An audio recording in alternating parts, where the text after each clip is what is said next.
بسم اللہ الرحمن الرحیم۔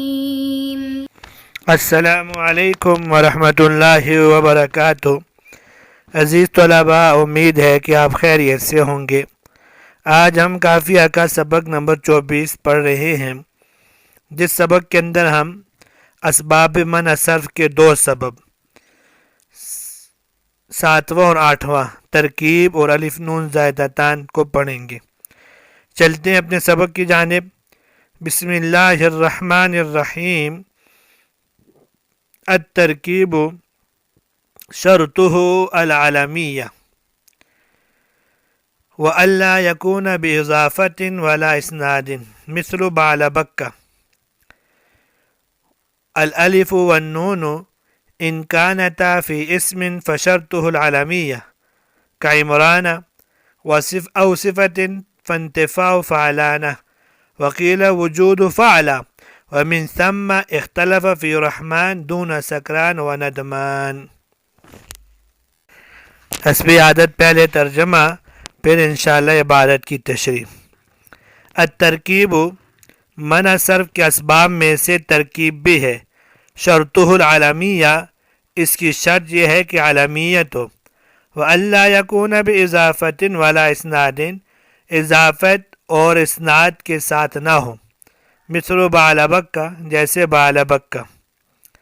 الالف والنون، الف اور نون، ان کانتا فی اسم، اگر یہ اسم کے اندر ہو، فشرطہ العلمیہ، تو اس اسم کے لیے شرط یہ ہے کہ وہ علم ہو۔ کعمران، جیسے کہ عمران۔ او صفت، یا الف نون صفت میں ہو۔ فانتفاء فعلانہ، پھر شرط یہ ہے کہ اس کی مؤنث فعلانہ نہ ہو۔ وقیل وجود فعلا، بعض حضرات نے کہا ہے کہ اس کی مؤنث فعلا کے وزن پر آئے۔ ومن ثم، اور اسی وجہ سے اختلف فی رحمان، رحمان لفظ رحمان کے منصرف غیر منصرف ہونے میں اختلاف کیا گیا۔ دون سکران و ندمان، سکران اور ندمان میں کوئی اختلاف نہیں ہے۔ آج کے سبق کے اندر انشاءاللہ چند باتیں ہوں گی۔ پہلی بات، ترکیب کا لغوی اور اصطلاحی معنی، اور دوسری بات، ترکیب کا منع صرف کے لیے سبب مؤثر بننے کی شرائط اور شرائط کی وجوہات۔ تیسری بات، الف نون زائدتان کی وجہ تسمیہ اور ان کا غیر منصرف ہونے کے لیے سبب بننے کی وجہ، اور غیر منصرف کے لیے سبب بننے کی شرائط اور شرطیں لگانے کی وجہ، پھر ان پر تفریعات۔ الترکیب، یہاں سے صاحب کتاب منع صرف کے اسباب میں سے ترکیب، جو کہ 7واں سبب ہے، اس کو بیان فرما رہے ہیں۔ الترکیب کے شروع میں جو الف لام ہے، الف لام عہد خارجی ہے، اور اس سے اشارہ ہے اس ترکیب کی جانب جس کا ذکر شعر میں پہلے ہو چکا ہے۔ ترکیب کا لغوی معنی ہے جوڑنا اور ملانا۔ اصطلاحی معنی یہ ہے هو جعل الکلمتین کلمة واحدة بغیر حرفیت احد الجزئین، یعنی وہ اسم جس میں 2 کلموں کو ایک بنا دیا گیا ہو، بغیر اس کے کہ ان دونوں کلموں میں سے کوئی ایک حرف ہو۔ لہذا النجم اور ضاربۃ اور بصری کو لے کر کوئی اعتراض نہیں کر سکے گا کہ یہ دونوں کلمے ہو کر بھی مرکب نہیں ہے، اس لیے کہ ان میں سے ایک ایک جز، یعنی پہلے میں الف لام، دوسرے والے میں یا اور تیسرے والے میں تا ہے، جو کہ حروف ہیں۔ ترکیب کا غیر منصرف بننے کے لیے شرائط۔ ترکیب غیر منصرف کے لیے سبب مؤثر تب بنے گا جب اس میں 3 شرطیں پائی جائیں، جس کی طرف صاحب کتاب نے یوں اشارہ کیا ہے۔ شرطہ العلمیہ وَأَلَّا يَكُونَ بِإِضَافَةٍ وَلَا إِسْنَادٍ، ان میں ایک شرط وجودی ہے، 2 سلبی ہیں۔ وجودی شرط یہ ہے کہ وہ علم ہو، اور سلبی یہ ہے کہ وہ مرکب اضافی نہ ہو، جیسے غلام و زیدن اور کتاب و بکر، اور مرکب اسنادی بھی نہ ہو، جیسے تب بتشرا شاب کرناہا۔ یہ سمجھ لیں ساتھ میں کہ مرکب کی 6 اقسام ہیں، یعنی ترکیب کی 6 اقسام ہیں۔ پہلی قسم کو اضافی، دوسری عددی یا تعدادی، تیسری قسم مزجی یا منصرف، چوتھی اسنادی، پانچویں قسم توصیفی، چھٹی قسم صوتی۔ صاحب کتاب نے ولا ان یکون باضافۃ ولا اسناد 2 کی نفی کر دی کہ وہ ترکیب اضافی بھی نہ ہو، ترکیب اسنادی بھی نہ ہو۔ باقی ترکیب توصیفی اور ترکیب عددی یعنی مرکب بنائی، یہ تو مستقل مبنیات میں ہیں، وہ یہ مبنی ہے، اور ہم معرب کی بحث کر رہے ہیں غیر منصرف معرب کی قسم میں۔ باقی صاحب کتاب نے صرف مرکب اضافی اور مرکب اسنادی نفی کی ہے۔ مرکب اضافی کے ضمن میں مرکب توصیفی کی نفی ہو گئی، اس لیے کہ جس طرح مرکب اضافی میں دوسرا جز پہلے جز کی قید ہوتا ہے، اسی طرح مرکب توصیفی میں بھی دوسرا جز پہلے جز کی قید ہوتا ہے، اس لیے دونوں کا حکم ایک جیسا ہے۔ اور مرکب اسنادی کی نفی سے مرکب بنائی اور صوتی کی نفی ہو گئی، اس لیے کہ جس طرح مرکب اسنادی علم کی صورت میں مبنی ہوتا ہے، اسی طرح مرکب بنائی اور مرکب صوتی بھی مبنی ہوتے ہیں، اور مبنی غیر منصرف کا سبب نہیں بن سکتا۔ اب اعلام جو ہیں وہ اعلام تغیر و تبدل سے محفوظ رہتے ہیں، اس لیے ترکیب کے لیے شرط یہ لگائی کہ وہ علم ہو۔ باقی مرکب اضافی کی شرط اس لیے لگائی کیونکہ مضاف غیر منصرف کو منصرف بنا دیتے، یا اضافت غیر منصرف کو منصرف بنا دیتی ہے۔ باقی رہی مرکب اسنادی، تو مرکب اسنادی علم جب بنے تو مبنی ہوتا ہے تو مبنی غیر منصرف کا سبب نہیں بن سکتا۔ رہی بات یہ کہ مرکب اسنادی جب علم بن جائے تو مبنی کیوں ہوتا ہے؟ مبنی اس لیے ہوتا ہے کہ وہ کسی عجیب قصے پر دلالت کرتا ہے، جیسے تبت شرا، اس شاعر کی کثرت سے شرارتوں کی وجہ سے اس کا نام رکھ دیا گیا۔ اس کا معنی ہے اس نے بغل میں شر کو چھپا رکھا ہے۔ اسی طرح شابہ کرناہا میں بھی ترکیب اسنادی ہے، یہ ایک عورت کا نام رکھ دیا گیا، اس لیے یہ مبنی ہوتا ہے۔ غیر منصرف قابل تغیر و تبدل ہوتا ہے۔ اگر مرکب اسنادی علم کو غیر منصرف مانا جائے تو وہ بھی قابل تغیر و تبدل ہوگا، اس صورت میں اس کی قصہ یا عجیبہ غریبہ پر دلالت باقی نہیں رہتی، اس لیے مرکب اسنادی علم مبنی ہوتا ہے تاکہ تغیر و تبدل کے قابل نہ ہو۔ اب آگے مثال دی، مثل بالا بکہ۔ بالا بکہ کے اعراب میں 3 مذاہب ہیں۔ ایک مذہب یہ ہے کہ اس کا پہلا جز مبنی بر فتحہ مضاف ہے، دوسرا جز مضاف الیہ غیر منصرف ہے، جیسے جاءنی بالا بکو، رأیت بالا بکہ، مررت ببالا بکہ۔ دوسرا مذہب یہ ہے کہ اس کی دونوں جزء مبنی بر فتحہ ہے، جیسے جاءنی بالا بکہ، رأیت بالا بکہ، مررت ببالا بکہ۔ اور تیسرا مذہب یہ ہے کہ اس کی پہلا جز مبنی بر فتحہ، دوسرا جز معرب ہے، جیسے جاءنی بالا بکن، رأیت بالا بکن، مررت ببالا بکن۔ صاحب کافیہ رحمہ اللہ نے جب مثل بالا بکہ کہا تو انہوں نے اس ترکیب کی مثال بیان کر کے پہلے مذہب کی طرف اشارہ کر دیا، گویا ان کے ہاں بھی بالا بکہ کا دوسرا جز غیر منصرف ہے۔ الالف والنون سے صاحب کتاب منع صرف کا 8واں سبب بیان فرما رہے ہیں۔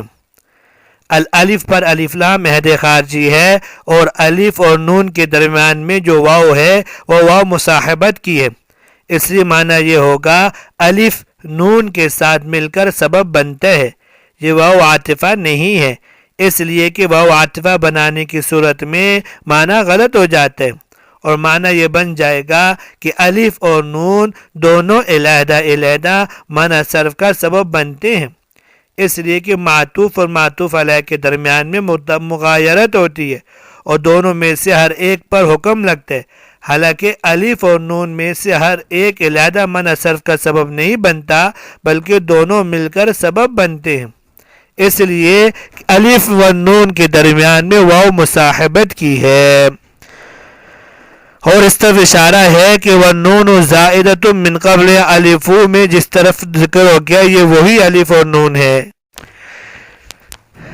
الف اور نون زائدتان معنی صرف کا سبب بنتے ہیں، مگر ان کے معنی صرف کا سبب بننے کی علامت اور وجہ میں بصری اور کوفی حضرات کا اختلاف ہے۔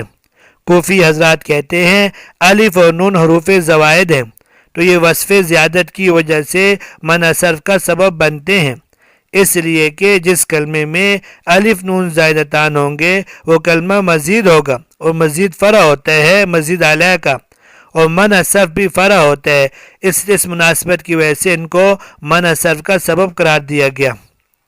بصری حضرات کہتے ہیں الف نون معنی صرف کا سبب اس لیے بنتے ہیں کہ ان کی تانیث کے الف کے ساتھ مشابہت ہے، اس لیے ان کو الف نون مضارعتان بھی کہا جاتا ہے، اور تانیث کے الف کے ساتھ مشابہت اس طرح ہے کہ جس طرح تانیث کا الف تا کے قابل نہیں ہوتا اس کے بعد تا نہیں آتی، اسی طرح یہاں نون کے آخر میں بھی تا نہیں آتی ہے۔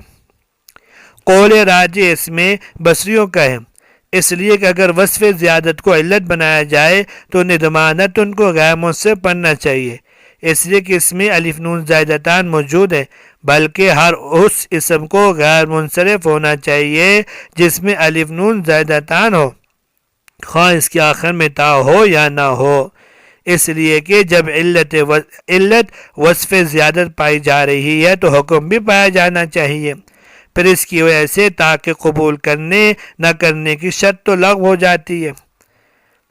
اب الف نون معنی صرف کا سبب بننے کے لیے شرائط کیا ہے؟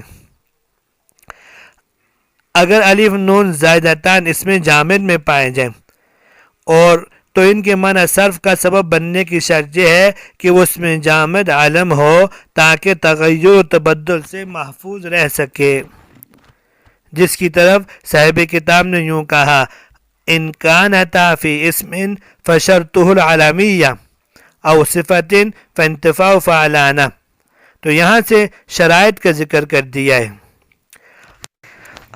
آگے ہے او صفت میں او تنویعیہ ہے، یعنی اس سے الف نون مزیدتان کی دوسری نوع بیان کر رہے ہیں کہ وہ صفت میں واقع ہو۔ نحویوں کا آپس میں اختلاف ہے، اگر الف نون زائدتان صیغہ صفت میں پائے جائیں تو اس میں نحویوں کا اختلاف ہے، بعض کے نزدیک اس کے لیے صرف شرط یہ ہے کہ اس کی مؤنث فعلانۃ کے وزن پر نہ آئے، فعلانۃ کے وزن سے مراد یہ ہے کہ اس کے آخر میں تا ہو، اسی کو یوں کہا فانتفاع فعلانۃ، وقیل وجود فعلا سے دوسرا مذہب ذکر کیا، اور بعض نحویوں کے نزدیک دو شرطیں، ایک یہ کہ اس کی مؤنث فعلانۃ کے وزن پر نہ آئے اور دوسری شرط یہ ہے کہ اس کی مؤنث فعلا کے وزن پر آئے۔ صاحب کافیہ رحمہ اللہ نے وقیل وجود فعلا کہا ہے، جس سے ظاہر ہوتا ہے کہ ان کے نزدیک بہتر قول یہی ہے کہ اس کی مؤنث فعلانۃ کے وزن پہ نہ آئے۔